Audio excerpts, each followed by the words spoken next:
حدیث جبریل کے نام سے مشہور ہے۔ اس حدیث میں کیا بتایا گیا اور ہمیں کیا اس حدیث سے سبق ملتا ہے؟ کوئی جذباتی انداز نہیں رہے گا تقریر کرنے کا، میں آپ کو سمجھانے کی کوشش کرتا ہوں، کیونکہ آج کا یہ جو دور ہے یہ علم کی کمی کا دور نہیں ہے۔ یعنی 1 سیکنڈ میں آدمی دنیا میں کہیں سے کوئی بھی کتاب دیکھ سکتا ہے، اس کو پڑھ سکتا ہے۔ جیسا کہ ابھی وقت کی اہمیت کے تعلق سے یہ بات آپ کے سامنے آئی کہ دونوں طریقے آج ہمارے پاس موجود ہیں۔ اچھا بننے کا بھی ماحول ہے اور برا بننے کا بھی ہے۔ اب چوائس اپنی ہے کہ ہمیں کیا بننا ہے، آپ کو کیسا بننا ہے، پھر دوسری نشست میں آئے گا انشاءاللہ آپ کو کیا بننا ہے، اچھا بننا ہے نا۔ تو اچھا بننا عمل سے ہوتا ہے، یہ صرف سوچ سے ہوتا ہے، عمل سے ہوتا ہے۔ تو ہمارا جو آج اسلامی معاشرہ کا ایک المیہ ہے، ارادہ بہت اچھا رکھتے ہیں لیکن عمل کے میدان میں ہم تھوڑا پیچھے ہیں۔ بہرحال جس کا جو نصیب ہے، صرف نصیب کا رونا نہیں ہے، ہمیں عملی میدان میں آ کر قدم کو جمانا ہے۔ آج ہم رو رہے ہیں، یہ رونا کام نہیں آئے گا۔ تو میں نے بطور تمہید یہ بات رکھی ہے، پہلے میں حدیث کا جو متن ہے وہ آپ کے سامنے رکھتے ہیں عربی میں۔ عن عمر بن الخطاب رضی اللہ عنہ قال بینما نحن عند رسول اللہ صلی اللہ علیہ وسلم ذات یوم اذ طلع علینا رجل شدید بیاض الثياب شدید سواد الشعر لا یرى علیہ اثر السفر ولا يعرفه منا احد حتى جلس الى النبي صلى الله عليه وسلم فاسند ركبته الى ركبتيه ووضع كفيه على فخذيه وقال يا محمد اخبرني عن الاسلام فقال رسول الله صلى الله عليه وسلم الاسلام ان تشهد ان لا اله الا الله وان محمد رسول الله وتقيم الصلاة وتؤتي الزكاة وتصوم رمضان وتحج البيت إن استطعت إليه سبيلا قال صدقت فعجبنا له يسأله ويصدقه قال فأخبرني عن الإيمان قال أن تؤمن بالله وملائكته وكتبه ورسله واليوم الآخر وتؤمن بالقدر خيره وشره قال صدقت قال فأخبرني عن الإسلام قال أن تعبد الله كأنك تراه فإن لم تكن تراه فإنه يراك قال فأخبرني عن الساعة قال ما المسؤول عنها بأعلم من السائل قال فأخبرني عن عمارتها قال أن تلد الأمة ربتها وأن ترى الحفاة العراة العالة رعاء الشاة يتطاولون في البنيان ثم انطلق فلبثت مليا ثم قال يا عمر أتدري من السائل قلت لا الله ورسوله أعلم قال فإنه جبريل أتاكم يعلمكم دينكم أو كما قال عليه الصلاة والتسليم۔ یہ حدیث صحیح ہے نہیں، ایک ایک لفظ کو آپ سمجھیں گے ترجمہ کے ساتھ، کیونکہ سمجھانا اصل ہے، تقریر انشاءاللہ بعد میں ہوگی۔ حضرت عمر بن خطاب رضی اللہ تعالیٰ عنہ فرماتے ہیں کہ ہم لوگ ایک دن رسول کریم صلی اللہ علیہ وسلم کے پاس بیٹھے ہوئے تھے، جیسے مجلس لگی ہے تو نبی کریم صلی اللہ علیہ وسلم کے سامنے ایک آدمی آیا ہے، بالکل گورا چپٹا، اگر کہیں تو غلط نہیں ہے، شدید و بیاض ثیاب، بالکل سفید کپڑا پہنا، سادہ سادہ، شدید و سواد شعر، بال بالکل کالے تھے۔ کالا بال کب ہوتا ہے آدمی کا؟ بڑھاپے میں، جوانی میں ہی رہتا ہے اور بچپن میں رہتا ہے۔ تو راوی بیان کرتے ہیں، جو راوی عمر بن خطاب رضی اللہ تعالیٰ عنہ ہے، کہتے ہیں کہ اس پر سفر کے آثار بھی نہیں دکھ رہے تھے۔ سفر کے آثار جب ہوتا ہے نا تو بال بکھرا ہوا ہوتا ہے۔ بائک چلا کے آئے، سمجھ میں آئے گا سفر کس کو بولتے ہیں۔ تھوڑی دیر میں ہی بائک چلانے کے بعد، یا سفر چاہے جتنا آرام دہ ہو،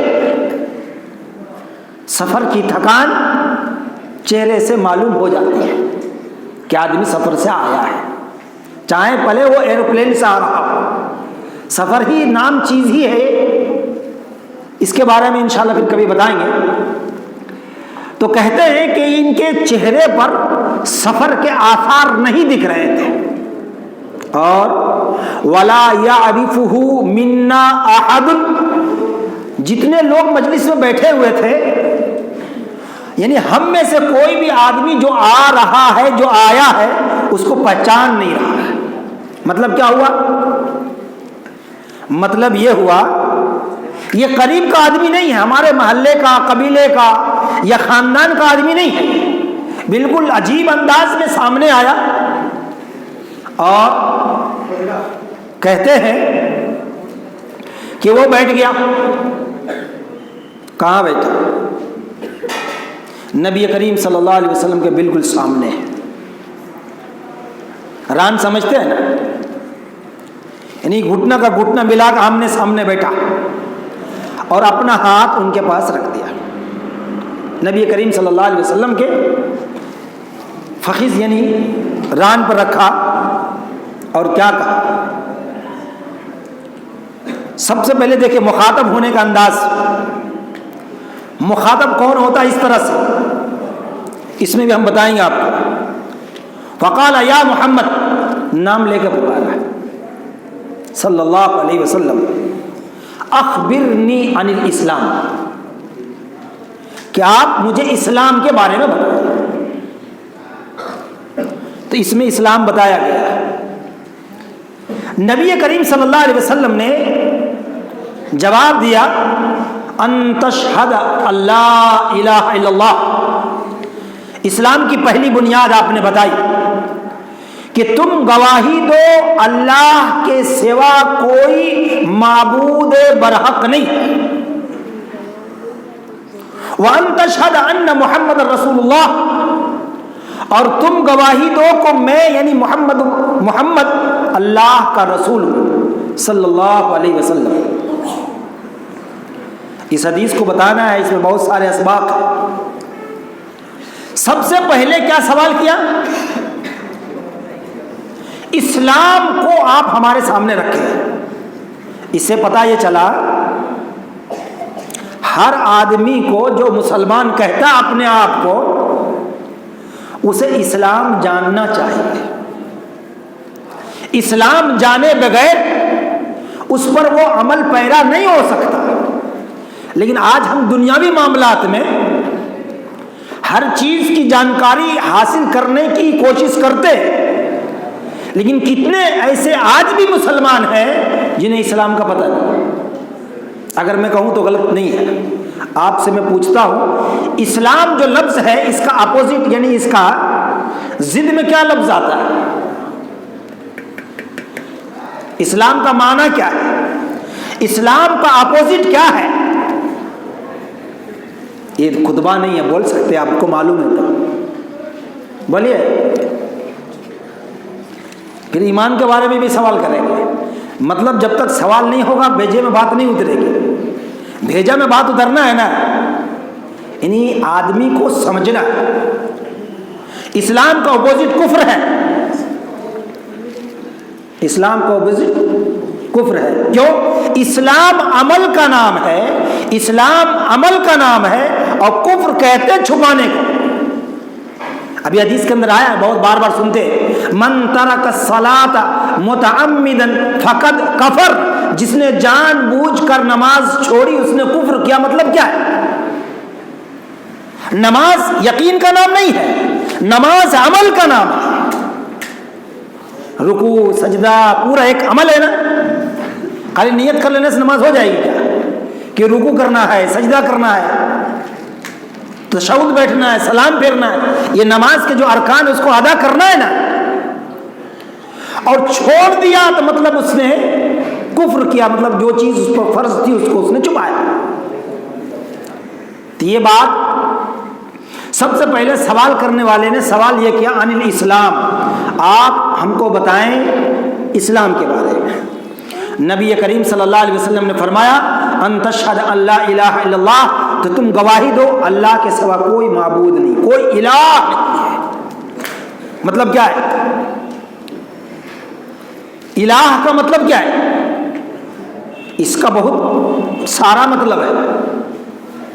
سب سے پہلا مطلب یہ کہ ہماری عبادت کا صحیح حقدار اللہ کے سوا کوئی نہیں۔ تو عبادت میں بہت ساری چیزیں ہیں، نماز جہاں روزہ ہے، حج ہے، زکوٰۃ ہے، اس کے علاوہ بھی صدقہ خیرات ہے، اور بہت ساری چیزیں ایسی ہیں جس کو بندہ اللہ کی رضا کے لیے انجام دیتا ہے، وہ عبادت ہے۔ تو ہماری عبادت کا حقدار کون ہے؟ اللہ ہے، معبود برحق اللہ ہے، اس کی گواہی دینا یہ اسلام کا پہلا رکن ہے۔ وَأَنَّ محمد رسول اللہ، اور گواہی دینا کہ محمد صلی اللہ علیہ وسلم اللہ کے رسول ہیں۔ اب ایک ایک لفظ کا معنی بتائیں گے تو الگ ہو جائے گا۔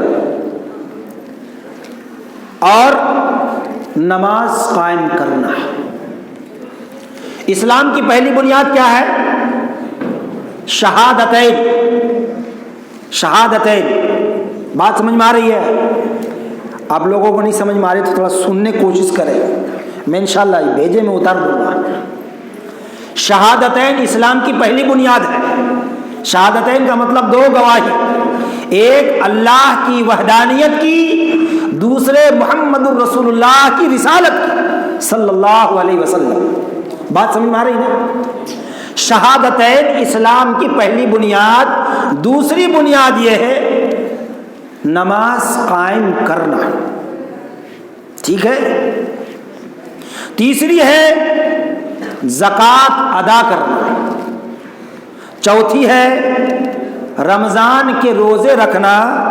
پانچویں بنیاد بیت اللہ کا حج کرنا۔ بہت ساری کٹنگ ہو گئی یہاں۔ بیت اللہ کے حج سے بہت سے باطل فرقوں نے آج جو مقام بیت اللہ کا تھا، انڈیا، پاکستان، بنگلہ دیش، برما، سب لوگوں کو دیا ہوا ہے۔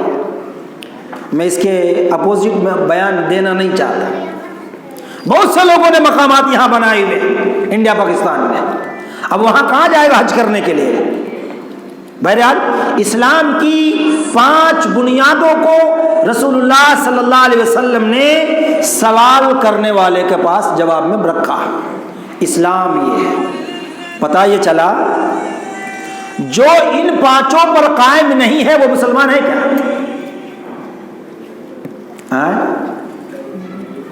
بولیے آپ۔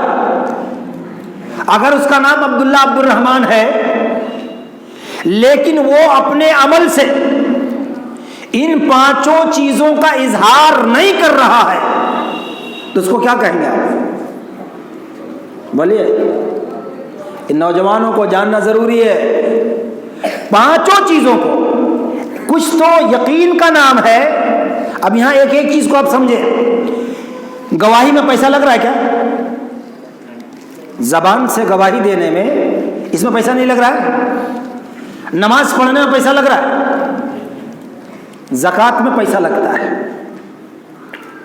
رمضان کے روزے رکھنے میں پیسہ لگ رہا ہے؟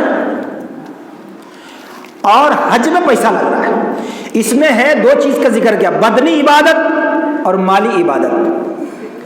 تو جو مالی عبادت ہے اس میں بدنی عبادت شامل ہے، بات سمجھ میں آ رہی ہے؟ مالدار پر ایسا نہیں کہ زکات دے دے گا نماز اس سے معاف ہو جائے گی. حاجی نے حج کر لیا، حج کرنے کے بعد نماز معاف ہو جائے گا، ایسا نہیں ہے. حج میں دونوں چیزیں ہیں، مال بھی ہے اور بدنی بھی عبادت لگی ہوئی ہے، تو اس کے فضائل الگ ہیں. لیکن جو بدنی عبادت ہے جس سے مال کا کوئی کنیکشن نہیں ہے، اس میں تمام لوگ شامل ہیں. غریب امیر یہ نہیں کہہ سکتا مولوی صاحب آپ کے پاس تو سعود کچھ تھا، آپ نے نماز پڑھ لیا، میرے پاس کیا ہے جو نماز پڑھیں گے. اس لیے جو بنیادی چیز تھی اس میں مال نہیں ہے.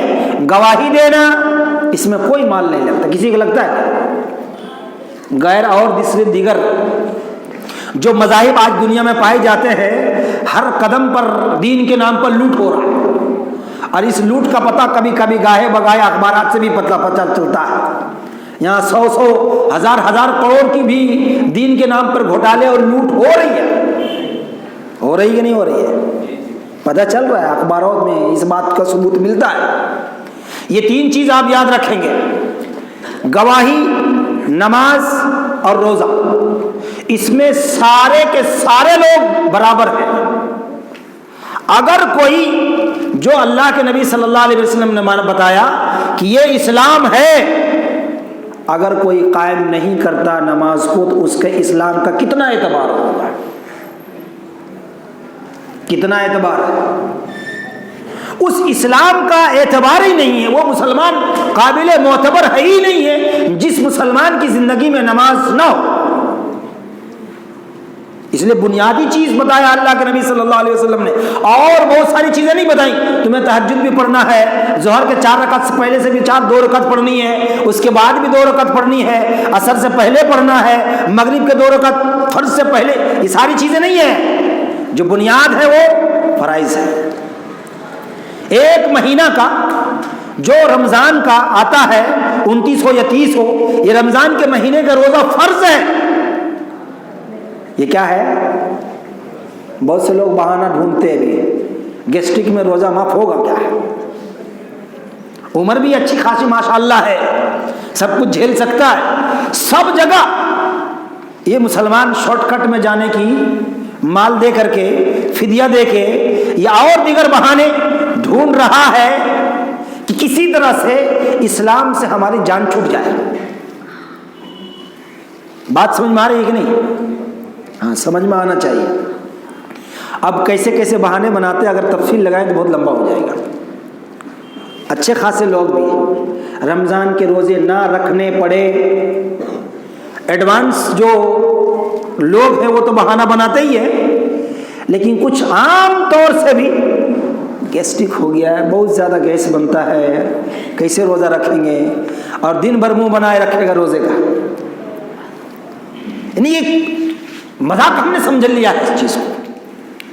تو آج جو حالت درگت بنی ہوئی دیکھ لیا آپ مسلمانوں کا، کہیں دور جانے کی ضرورت نہیں ہے. ہمیں برما بنگلہ دیش کے حالات کو دیکھنے کی ضرورت نہیں ہے، صرف اپنے ملک کے اندر حالات دیکھیں کس طرح درگت بنی ہوئی ہے. کیوں؟ اللہ کے نبی صلی اللہ علیہ وسلم نے جو بتایا ہے، اسلام ان چیزوں پر عمل کا نام ہے. اور آج ہم مسلمان ہیں اور ہماری زندگی میں اسلام نہیں ہے. اس مثال دیں آپ کو، دنیاوی مثال سمجھ میں آئے گا. مقصد حیات میں بہت ساری چیزیں آ گئی. یہ کیا چیز ہے؟ موبائل ہے نا. اس کا ایجاد جو ہوتا ہے نا، جو کوئی بھی چیز کی ایجاد ہوتی ہے، آپ دماغ میں رکھیے، آپ پوزیٹیو کام کے لیے ہوتا ہے، نیگیٹو کے لیے نہیں آتا. کسی بھی چیز کی جو بنیاد رکھی جاتی ہے یا جس کو ایجاد کیا گیا بھی پوزیٹیو کے لیے آیا، نیگیٹو کے لیے نہیں آیا. نیگیٹو کا یوز کرنا یہ شیطان آپ کو بتاتا ہے، پھر نیگیٹو کی طرف جاتے ہیں. اس کی مثال، اس میں بہت سارے فنکشن ہیں، بہت سارے ایپس ہیں. یہ صرف ایک آدمی جو دور ہے دونوں کو نزدیک کرنے کے لیے بنایا گیا، بات کرنے کے لیے نا، کمیونیکیشن کو نزدیک کرنے کے لیے. آپ نیٹ پر بیٹھے ہیں، کچھ بھی دیکھ رہے ہیں، اس سے مطلب نہیں ہے. ابھی تو اینڈرائڈ سیٹ میں جتنا جی بی آگے بڑھتا ہے، یہ اس کا ریم جو بڑھا لیتے ہیں نا، 4-5 کام موبائل میں ہی آدمی کر رہا ہے، ادھر پکچر بھی دیکھ رہا ہے، ادھر گیم بھی دیکھ رہا ہے، ادھر یہ بھی کر رہا ہے، ادھر وہ بھی چل ہوتا ہے کہ نہیں ہوتا؟ کیا ریم اس کا ہے بھائی؟ 5G ریم اب آنے والا، یہاں ابھی آیا نہیں ہے، کہیں 7G بھی چل رہا ہے۔ لیکن آپ ایک چیز دھیان رکھیں، آپ اس پر غور کریں، جب کال آتا ہے تو رنگ بجتا ہے کہ نہیں بجتا؟ بھلے آپ سائلنٹ موڈ میں کر دیں، وائبریشن میں رکھ دیں، ہوتا ہے کہ نہیں ہوتا ہے؟ آپ وہ جب کال آتا ہے اس کے اندر تو یہ نہیں دیکھ رہا کہ بندہ نیٹ پہ بیٹھا ہوا یہ کون سا ضروری کام کر رہا ہے، کال آ جاتا ہے، بھلے آپ اس کو ریموو کر دیتے ہیں، یہ بات الگ ہے، لیکن آتا ہے۔ اس کا کیا مطلب ہوا؟ جو چیز جس مقصد کے لیے بنائی گئی ہے ہر آن اپنے مقصد کو پورا کرنے کے لیے تیار رہتا ہے، سوائے انسان کے۔ اگر انسان کے، خاص کر کے کہوں مسلمان کو، تو یہ غلط نہیں ہے۔ ہمیں کس لیے بنایا اللہ نے؟ مسلمان ہم کس لیے بنے؟ ساری دنیا کی امامت کے لیے، ساری دنیا میں حکومت کے لیے، ساری دنیا کے آئیڈیالوجی کو اپنا کر لوگوں کے سامنے بتانے کے لیے، ساری دنیا ہم سے سبق سیکھے کہ ہم مسلمان ہیں، اسلام سر سے لے کر پیر تک ہمارے شکل سے، ہمارے کردار سے جھلکتا ہے، ساری دنیا کو یہ سبق دینے کے لیے ہم آئے تھے، اور آج ہم اپنے مقصد سے غفلت میں بڑے پڑے ہوئے ہیں۔ بتائیے یہ حقیقت ہے یا نہیں؟ چاہے آپ جتنا مصروف ہو، ہم کو بنایا اللہ نے عبادت کے لیے، تو وقت مل جانا چاہیے نماز کے لیے۔ ہمارا مقصد ہے عبادت، تجارت اچھا ہے، کرنا چاہیے، لیکن ان عبادتوں میں جو مخصوص عبادت ہے، نماز ہے، روزہ ہے، حج ہے، یہ جو عبادت ہے یہ اللہ کی طرف سے فرض ہے، اور تجارت حلال یہ بھی فرض ہے، لیکن اس کے بغیر اس کو قربان نہیں کر سکتے۔ یہ نہیں کہہ سکتے کسٹمر آیا ہوا تو مولوی صاحب فرض نماز چھوٹ گئی، اب اثر میں کیسے ملائیں گے؟ اکثر لوگوں کو معمول بنا ہوا ہے نا، دکان پہ بیٹھے ہوئے تو کسٹمر پتہ نہیں میں نہیں وقت میں آ گیا، اذان ہوئی تھی ٹھیک اٹھے تھے جماعت میں جانے کے لیے، وہ کسٹمر پہنچ گیا۔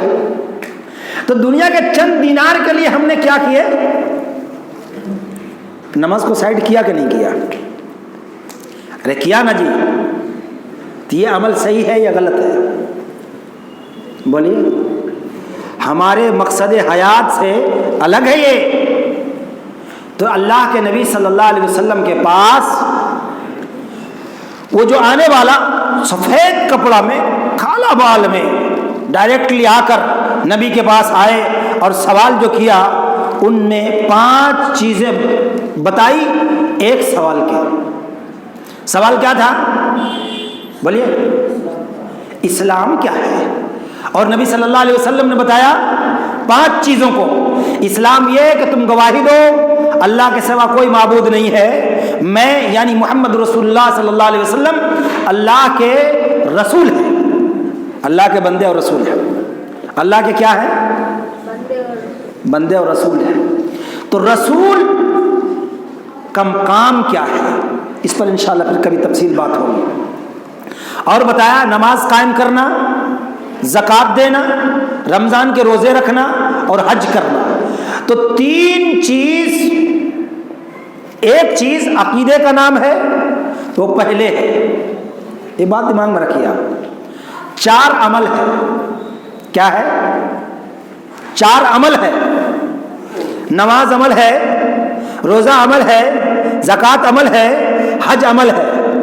کیا گواہی دینا عمل ہے؟ کیا گواہی دینا عمل نہیں، دل سے کنیکشن ہے اس کا۔ اب اگر آدمی کوئی یہاں یہ بات سبق ملتا ہے ہم کو، چاہے جتنی نماز پڑھے، جتنے روزے رکھے، جتنی مرتبہ حج کر لے، اگر عقیدہ درست نہیں ہے تو یہ عمل کام آئے گا؟ یہی تو مل گیا، پہلی بنیاد پہ ہم ختم ہو گئے۔ اللہ کے سوا ہمارا کوئی حاجت روا نہیں ہے، اللہ کو بھی ہم حاجت روا سمجھتے ہیں اور کسی اور کو بھی حاجت روا سمجھتے ہیں، پھر آپ زندگی بھر نماز روزہ کرتے رہیں، کچھ فائدہ ہوگا؟ نہیں ہوگا۔ لا الہ الا اللہ، کوئی نہیں ہے ہمارا الہ، نہ ہماری عبادت کا کوئی حقدار ہے اور نہ کوئی ہمارے لیے حاجت روا ہے۔ نہ ہمارے لیے کوئی مشکل کشا ہے، نہ ہماری کوئی درد کو سننے والا ہے، نہ کوئی دور کرنے والا ہے۔ یہ بنیادی چیز ہے۔ آج یہی لوگ مار کھا جاتے ہیں، تھوڑی سی بیماری آئی اللہ کے در پر، آپ نے جب پہلے کہہ دیا لا الہ الا اللہ، تو یہ آپ نے اقرار کر لیا دل کی دھڑکن سے بھی، زبان سے بھی، کہ ہماری پریشانی کو سن کر دور کرنے والا اللہ ہے۔ سارے بندوں کے پاس چلے گئے، آپ ڈاکٹر کے پاس چلے گئے، ادھر چلے گئے، سارے دنیا کا آپ نے ٹیسٹ کرا لیا، لیکن جو شفا کا مالک ہے اس کے در پر ہم نے سجدے کر کے سر جھکا کر اس سے شفا نہیں مانگی۔ یہ ہے عمل کی نہیں ہے نا؟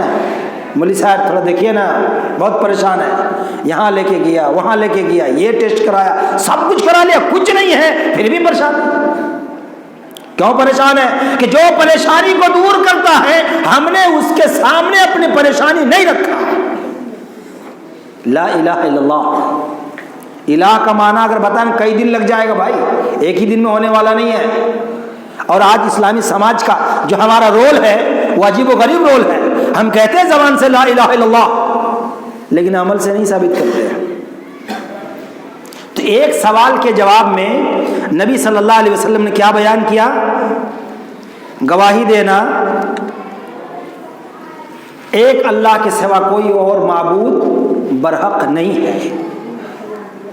بات سمجھ میں آ گئی؟ اگلے سوال کو لیتے ہیں، انہیں اسی سوال میں پورا ٹائم ہو جائے گا۔ دوسرا سوال اس آنے والے آدمی نے کیا کہ اخبرنی عن الایمان، آپ ہمیں ایمان کے بارے میں بتائیں۔ ایمان کے اپوزٹ میں کیا چیز استعمال کرتے ہیں آپ؟ اسلام کے اپوزٹ میں تو کفر ہو گیا، ایمان کے اپوزٹ میں کیا انکار کریں گے؟ بولیے آپ، ایمان کا اپوزٹ کیا ہے؟ انکار۔ ایمان تسلیم کرنے کو نام ہے، یقین کا نام ہے۔ کیا یقین کرتے ہیں؟ یقین کی بہت ساری قسمیں ہیں۔ یقین ہو تو اس پر عمل ہونا چاہیے کہ نہیں؟ کرتے ہیں نا۔ ایک آدمی جلتے ہوئے توے پر ہاتھ رکھتا ہے، یہ وائر جو لگا ہوا ہے اس میں سوراخ ہے، جانتا ہے کہ مائنس پلس ہے، انگلی ڈالے اس میں، انگلی ڈالے گا کوئی جان بوجھ کر؟ کیوں؟ اس کا جو نتیجہ آئے گا وہ کیا ہوگا؟ یا تو وہ چپک جائے گا یا تو جھٹکا کھائے گا۔ 40 وولٹ میں جھٹکا ہی کھائے گا نا، 440 سے 240 اوپر تو چپک سکتا ہے۔ کیوں؟ یقین ہے اس کو، اس کے عمل کے ریئیکشن میں اس پر یقین ہے۔ جلتا ہوا توا پر ہاتھ رکھ دیں گے، ہاتھ جل جائے گا، جل جائے گا نا۔ یقین ہے، اس کا نام ایمان ہے، اسی کو یقین کہتے ہیں۔ اب آئیے آپ جو سمجھ لیں نا، آپ انگلی ڈالنے والا آگے بتائیں گے آپ کو۔ اللہ کے نبی صلی اللہ علیہ وسلم نے فرمایا ان تؤمن باللہ، تم اللہ پر یقین رکھو۔ کیا معنی ہے اس کا؟ ایمان اللہ پر رکھنے کا کیا مفہوم ہے؟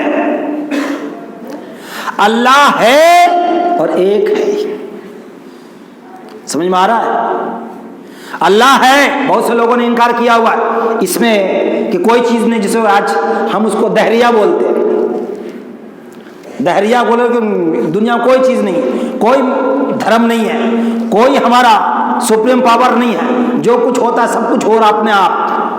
تو اللہ کے نبی صلی اللہ علیہ وسلم نے اس سوال کا جواب بتایا، ان تؤمن باللہ، اللہ پر تم یقین رکھو۔ کیا معنی ہے؟ سب تو مسلمان رکھتا ہے، اللہ پر یقین رکھتا ہے نا۔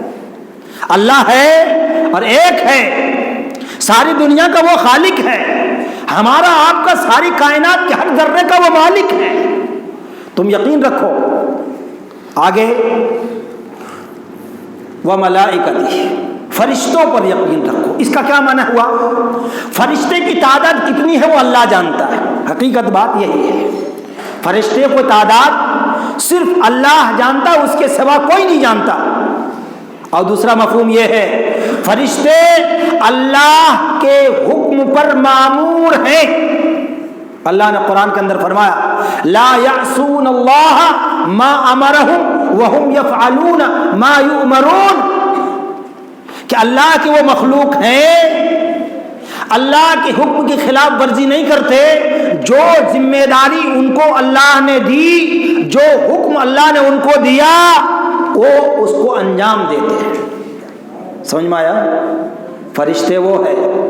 ایک آدمی سوال کر رہا ہے، یہ یقین کے تعلق سے بتا رہے آپ کو، یہ بہت نقطہ میری طرف دھیان دیں آپ۔ حدیث کے اندر آیا ہے جب امام ولدالین کہتے ہیں تو تم کیا کہو؟ آمین کہو۔ ایک آدمی سے بات چیت ہو رہی تھی، بڑے پوائنٹ کی بات ہے یہ، تو بولا مولوی صاحب آمین دھیرے بولنا چاہیے۔ بولا کیوں؟ حدیث کے اندر آیا ہے کہ جس کی آمین فرشتوں کی آمین سے موافقت کر جائے گی، یہاں ایک مسئلہ سمجھا دیتے ہیں، تو اس کا بخشش ہو جائے گا، اس کا گناہ معاف ہو جائے گا۔ ہم آمین کیوں کہتے ہیں؟ گناہ بخشوانے کے لیے کہتے ہیں یا چلانے کے لیے کہتے ہیں؟ گناہ بخشوانے کے لیے کہتے ہیں۔ تو ہر جگہ ہر قدم پر اللہ گناہ معاف کر رہا ہے، معاف کروانے والا تو ہونا چاہیے۔ تو ایک آدمی نے بولا ٹھیک ہے کہ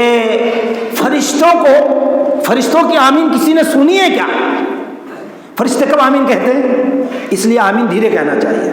میں نے کہا آمین زور سے کہنا چاہیے۔ بولا کیسے بول رہے آپ؟ بولا ہاں تم فرشتوں کو دکھاؤ ہم اس کی آمین سنوا دیں گے۔ بات سمجھ میں آئی؟